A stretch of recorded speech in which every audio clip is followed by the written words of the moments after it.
আমরা হোটেলে চলে এসেছি।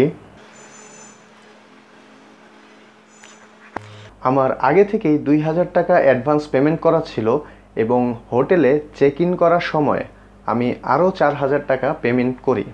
হোটেলে চেক ইনের ফর্মালিটি শেষ করতে করতে ওয়েলকাম ড্রিঙ্ক চলে এসেছে।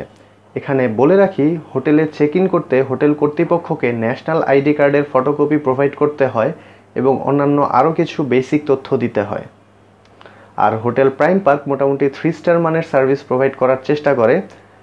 এই হচ্ছে হোটেলের লবি, যেখানে বসে গেস্টরা ওয়েট করে যতক্ষণ পর্যন্ত রুম রেডি না হয়। হোটেলের চেক ইন টাইম দুপুর 12টা, তবে রুম অ্যাভেলেবল থাকলে চেক ইন টাইমের আগেই তারা গেস্টদের রুম দিয়ে দেয়। আর হোটেলের চেক আউট টাইম বেলা 11:30টা। তার মানে এরপরে থাকলে নতুন আরেক দিনের ভাড়া কাউন্ট হওয়া শুরু হবে। তবে চেক আউট টাইমের পর হাফ ডে নিতে চাইলে সেটা কথা বলে নিতে পারে।